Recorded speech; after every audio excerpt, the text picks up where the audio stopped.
Hello student, welcome to Lotus Academy. हमारा जो chapter चल रहा है वो है क्लास 12 का अकाउंट्स का chapter accounting for share capital. इसमें हमारा आज का टॉपिक है calls in arrears and calls in advance. तो सबसे पहले हम स्टार्ट करेंगे कॉल्स इन एरियर्स। ओके, तो जो एरियर्स वर्ड है, एरियर का मीनिंग है कि anything which is due but not received, उसको बोलते हैं एरियर। जो ड्यू हो गया है लेकिन रिसीव नहीं हुआ। तो ड्यू कौन सी चीज़ होती है? जो एप्लीकेशन मनी है वो तो जो कोई शेयर के लिए अप्लाई करेगा तो उससे साथ ही एप्लीकेशन मनी भी पे करेगा। तो एप्लीकेशन मनी कभी भी एरियर में नहीं होती। एरियर में हमारी जो चीज़ें होती हैं वो होती है या तो अलॉटमेंट मनी होगी या फिर कोई कॉल मनी होगी। ओके, तो चाहे अलॉटमेंट मनी हो चाहे कॉल मनी हो, जब ये ड्यू होती है और ड्यू होने के बाद अगर किसी शेयर होल्डर ने इसके पैसे पे नहीं किए तो उसके अमाउंट को बोलते हैं कॉल्स इन एरियर्स। तो एरियर का मीनिंग है कि अमाउंट ड्यू ऑन अलॉटमेंट और any call but not received. तो उसमें जो अमाउंट है वो ड्यू हो चुका है लेकिन रिसीव नहीं हुआ। तो हमारे पास बैंक में पैसे कम आएंगे।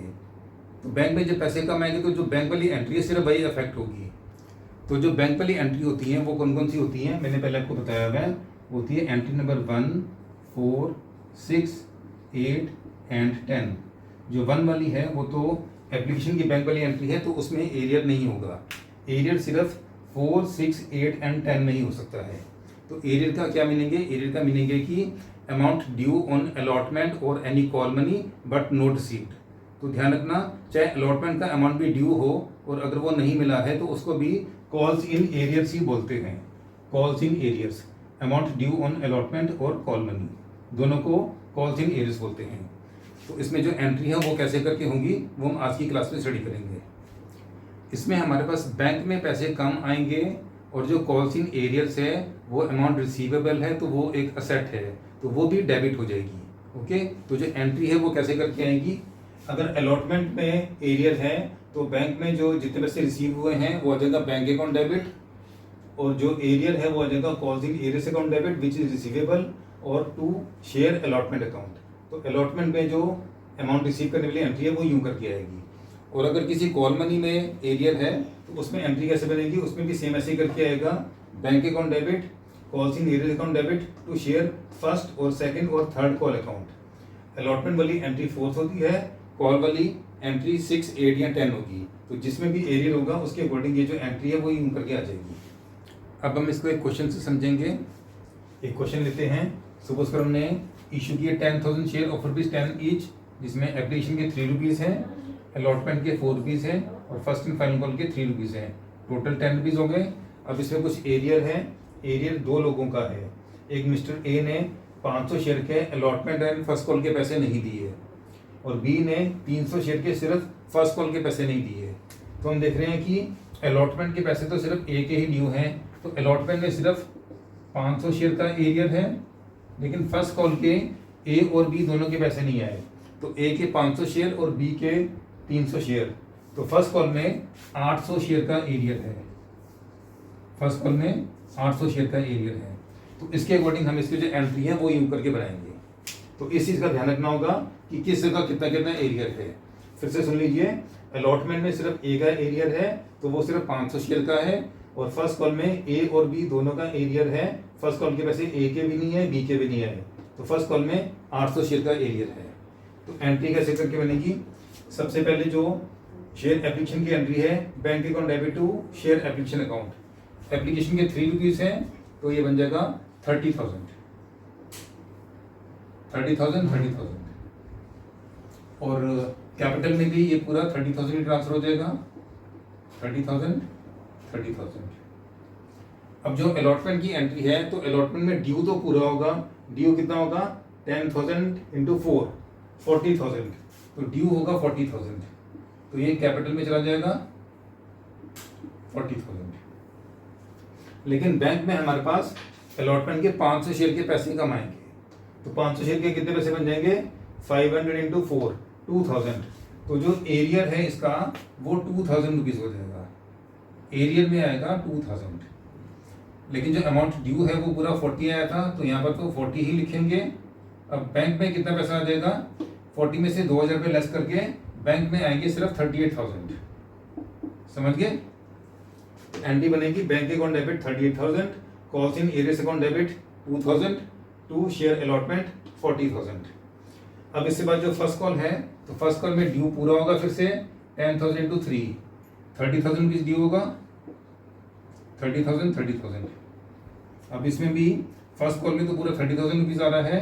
अब एरियर कितना आएगा, एरियर हमने देखा था फर्स्ट कॉल में 800 शेयर का एरियर है, तो 800 इंटू 3 तो ये 2400 रुपये का एरियर हो जाएगा। तो इसके कॉल्स इन एरियर में 2400 रुपीज आएंगे। अब बैंक में कितने पैसे आ जाएंगे, 30,000 ड्यू हुआ था, उसमें से 2400 का एरियर है, तो 30,000 में से 2400 लेस करेंगे, 30,000 माइनस 2400 कितना बन जाएगा ये 27,600।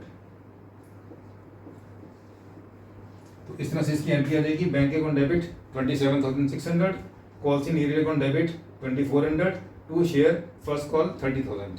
तो दो जगह एरियर था तो वो इस तरह से रिकॉर्ड हो जाएगा, समझ गए। तो ये था हमारा कॉल्स इन एरियर। अब हम स्टार्ट करेंगे कॉल्स इन एडवांस। एडवांस का मीनिंग है कि जो कॉल अभी ड्यू नहीं हुई है तो उसके पैसे अगर किसी शेयर होल्डर ने एडवांस में पे कर दिए हैं तो उसको बोलते हैं कॉल्स इन एडवांस। जब किसी को शेयर अलॉट किए जाते हैं तो अलॉटमेंट में जो अलॉटमेंट मनी की डिमांड की जाती है, तो अलॉटमेंट के बाद अगर कुछ और पैसे भी ड्यू रह जाते हैं तो कुछ शेयर होल्डर बाकी के जो पैसे हैं वो भी एडवांस में पे कर देते हैं, उसको बोलते हैं कॉल्स इन एडवांस। तो कॉल्स इन एडवांस जो है ना वो अलॉटमेंट का नहीं होता, ये सिर्फ कॉल का ही हो सकता है कि अलॉटमेंट के साथ किसी कॉल के पैसे आए हैं या फर्स्ट कॉल के साथ सेकंड कॉल के पैसे आ गए हैं, तो इस तरह से ये कॉल्स इन एडवांस हो जाता है।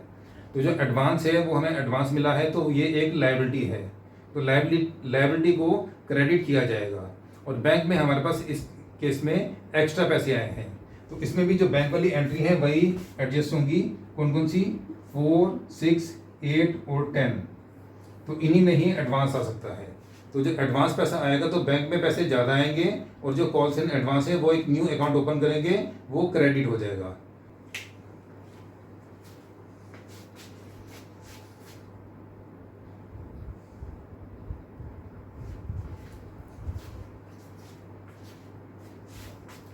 तो जो इसकी एंट्री है वो कैसे करके बनेगी, जब हमें एडवांस मिला है उस टाइम ये वाली एंट्री की जाएगी। सपोज करो हमें अलॉटमेंट के टाइम पर फर्स्ट कॉल के पैसे एडवांस में मिल गए, तो बैंक अकाउंट डेबिट, इसमें जितने पैसे हमें रिसीव हुए हैं वो सारे लिखेंगे, अलॉटमेंट के भी पैसे और जो हमें फर्स्ट कॉल के पैसे अगर किसी के एडवांस आए हैं वो दोनों के मिलाकर लिखेंगे।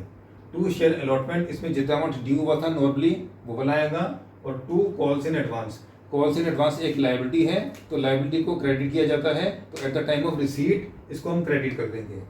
लेकिन जब फर्स्ट कॉल का अमाउंट जो है वो रिसीव होगा तो उसमें हमारे पास ये पैसे पहले आ चुके हैं, तो वो वाले पैसे एडजस्ट हो जाएंगे। अब फर्स्ट कॉल की बैंक वाली एंट्री के टाइम पर इतने पैसे लेस होके आएंगे, उसमें बैंक अकाउंट डेबिट, उसमें जो ये एडवांस है वो लेस करके लिखेंगे, तो ये इस एडवांस को अब हम खत्म कर देंगे। Calls in advance account debit to share first call account, first call में जितना अमाउंट ड्यू हुआ था वो, और जो पैसे यहाँ पर पहले से आ चुका है वो लेस करके बैंक में अब कम पैसे आएंगे, समझ गए। अब इसका भी एक क्वेश्चन समझ लेते हैं, तो फिगर्स सिमिलर ही ले लेते हैं। सपोज करो 10,000 शेयर इशू की है, एप्लीकेशन के 3 रुपीज़, अलॉटमेंट के 4 रुपीज़, फर्स्ट कॉल के 3 रुपीज़। अब इस केस में हमारे पास एक पर्सन ने एडवांस में पैसे पे कर दिए, mister A holding 500 share paid first call in advance with allotment, तो उसने अलॉटमेंट के साथ फर्स्ट कॉल के पैसे एडवांस में पे कर दिए। फर्स्ट कॉल के पैसे एडवांस में आ गए अलॉटमेंट के साथ। कितने शेयर हैं, 500 शेयर, तो 500 शेयर के फर्स्ट कॉल के पैसे बनेंगे 1500 रुपये, तो अलॉटमेंट के टाइम पर हमारे पास 1500 रुपये एक्स्ट्रा आ जाएंगे, समझिए। तो अब इसका जो सोल्यूशन है उसमें हम एंट्री कैसे करके शो करेंगे, अब हम ये देखते हैं। इसका सोल्यूशन स्टार्ट करने से पहले हम एक चीज़ पहले समझ लेते हैं, इसमें जो कॉल्स इन एडवांस है उसका अमाउंट कितना है, कॉल्स इन एडवांस का अमाउंट कितना है। हमारे पास फर्स्ट कॉल के पैसे 500 शेयर के एक्स्ट्रा आए हैं, तो 500 इंटू 3 हमारे पास 1500 रुपये एक्स्ट्रा आए हैं, 500 इंटू 3 1500, तो 1500 हमारे पास अलॉटमेंट में एक्स्ट्रा आएंगे और फर्स्ट कॉल में कम आएंगे। तो जो एंट्री है वो कैसे करके शो होगी, अब हम ये समझ लेते हैं। पहले जो एप्लीकेशन की एंट्री है वो तो सिंपल ही है, उसमें कोई फर्क नहीं है। 10,000 इंटू 3 30,000, बैंक में आएगा 30,000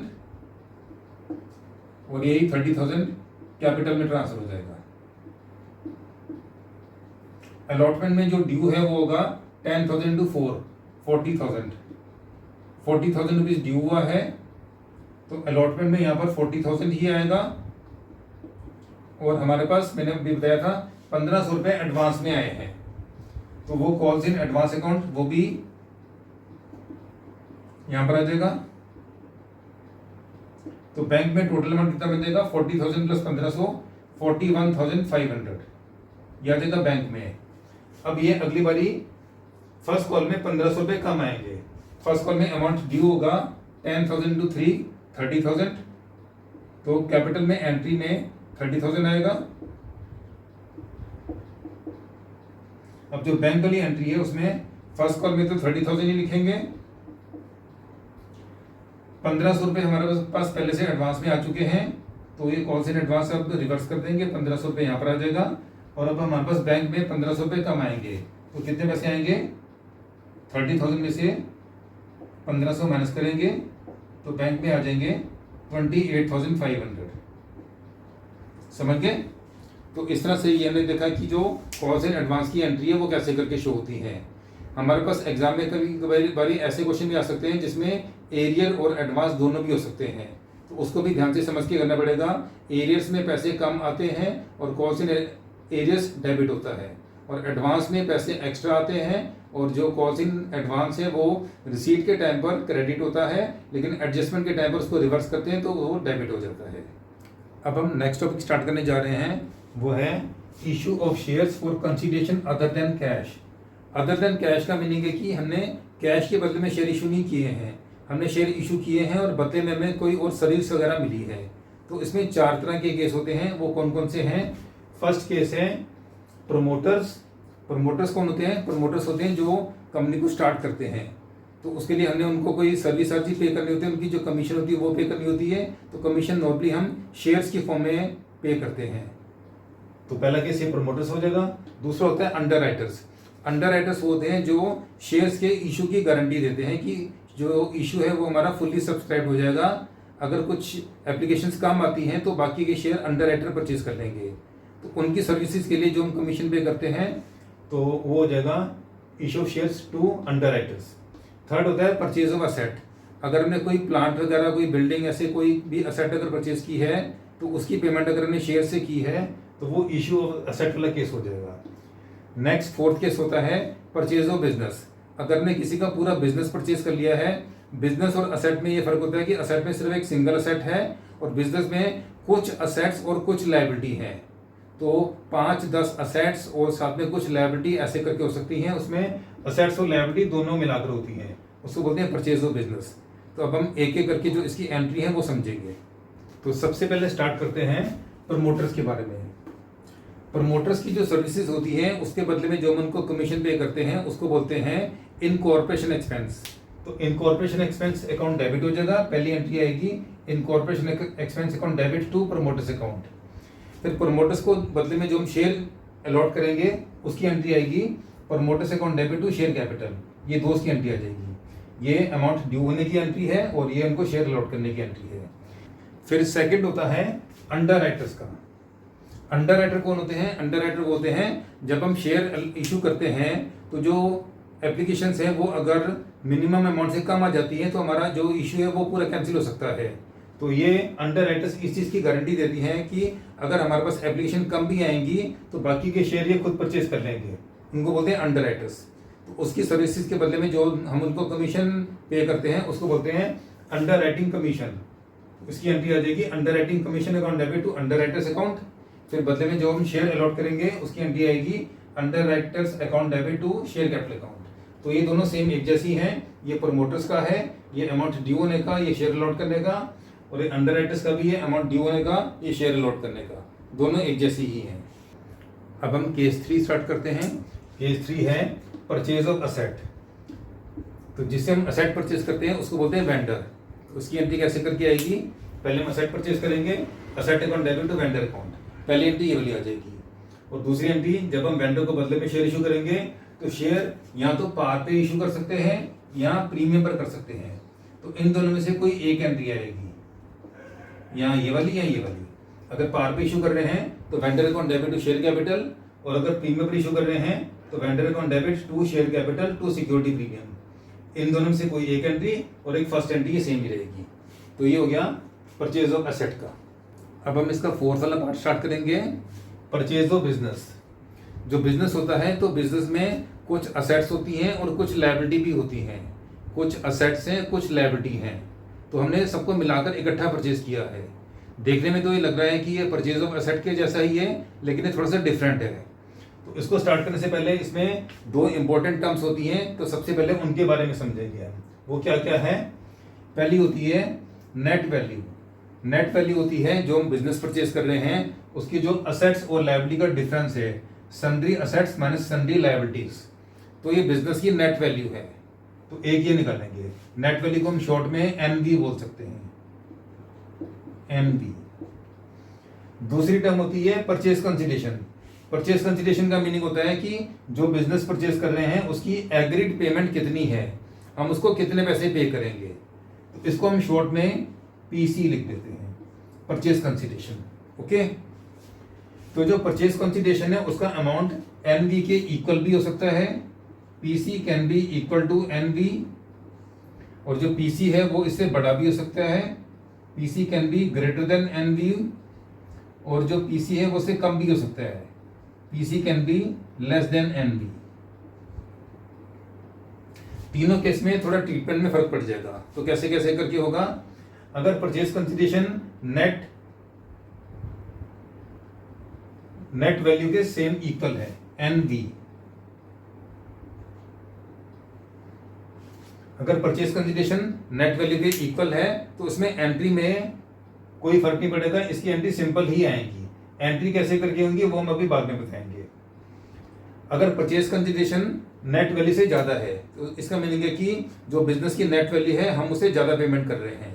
तो ज्यादा पेमेंट करेंगे तो उसमें हम एक्स्ट्रा पेमेंट किस चीज की कर रहे हैं, तो उसमें एक और टर्म यूज करेंगे जो होती है गुडविल अकाउंट।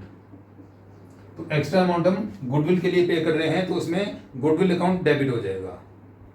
और अगर हम परचेज कंसिडरेशन कम है नेट वैल्यू से, तो हम अगर कम पेमेंट कर रहे हैं तो हमें प्रॉफिट हो रहा है, ये प्रॉफिट कैपिटल प्रॉफिट है, तो इसमें एक अकाउंट ओपन किया जाएगा कैपिटल रिजर्व, तो ये अकाउंट क्रेडिट हो जाएगा। तो एंट्री कैसे करके आएंगी, अब हम इसकी जो एंट्री है वो समझ लेते हैं। पहली एंट्री आएगी परचेज ऑफ बिजनेस के लिए, सन्ड्री असेट्स अकाउंट डेबिट हो जाएगा और जो सन्ड्री लायबिलिटी है वो क्रेडिट होगा। अब साथ में अगर हम परचेज कंसिडरेशन अगर ज्यादा है नेट वैल्यू से तो गुडविल जो है वो डेबिट हो जाएगी। तो ये तब आएगा if PC is greater than NV, तो गुडविल अकाउंट डेबिट हो जाएगा।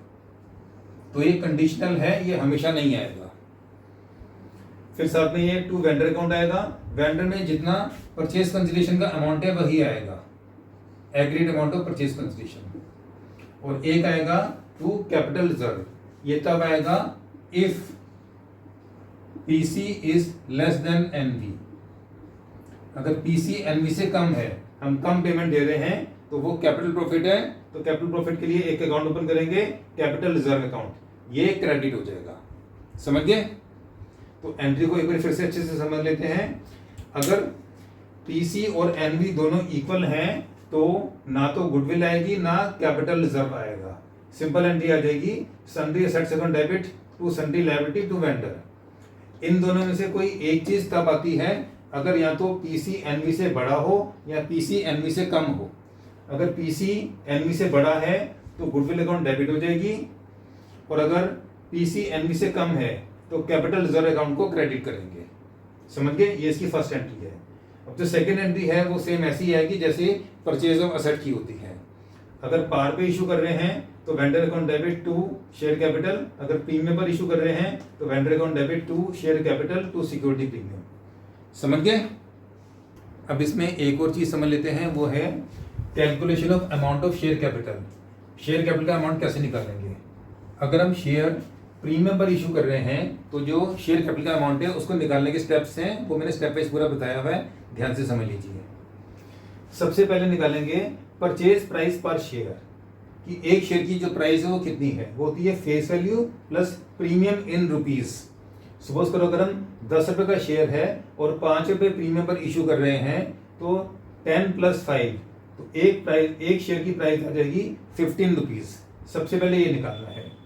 उसके बाद आएगा number of shares to be issued, वो आ जाएगा amount of purchase consideration. Purchase consideration के अमाउंट को ये जो परचेज प्राइस पर शेयर है उससे डिवाइड कर देंगे, वो आ जाएगा नंबर ऑफ शेयर। तो सेकंड नंबर पे ये निकालना है। थर्ड नंबर पे निकालेंगे फिर अमाउंट ऑफ शेयर कैपिटल, जो कि मेन इसका पार्ट था। अमाउंट ऑफ शेयर कैपिटल हो जाएगा number of shares into face value. ध्यान रखना यहाँ पर सिर्फ फेस वैल्यू से ही इनटू करना है, यही अमाउंट ऑफ शेयर कैपिटल है। नंबर ऑफ शेयर निकालने के लिए हमने नीचे परचेज प्राइस लिखा था, जो परचेज प्राइस है उसमें face value plus premium in rupees है, ये परचेज प्राइस है। लेकिन जो शेयर कैपिटल है उसमें सिर्फ फेस वैल्यू से ही इनटू करना है। अब नेक्स्ट चीज है कि सिक्योरिटी प्रीमियम का अमाउंट कितना होगा। तो उसके दो मेथड हैं।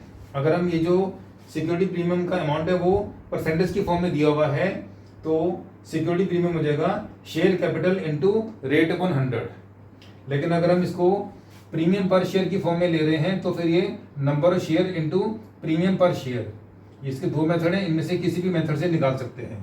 तो ये आ जाएगा amount of security premium. Entry मैंने पहले बताई दी है, एंट्री तो सेम ही आएंगी। ये जो अमाउंट ऑफ शेयर कैपिटल और सिक्योरिटी प्रीमियम है उसकी हेल्प से इस तरह से एंट्री कर देंगे। तो ये एंट्री समझने के बाद आप इसके जो क्वेश्चन है वो खुद ट्राई कर सकते हैं। अगर किसी क्वेश्चन में डाउट हो तो आप मेरे को व्हाट्सएप कर सकते हैं। मेरा व्हाट्सएप नंबर चैनल की डिस्क्रिप्शन में गिवन है। चैनल को लाइक और सब्सक्राइब करना मत भूलना। तो आज की क्लास के लिए इतना ही, बाकी आगे नेक्स्ट क्लास में सीखेंगे।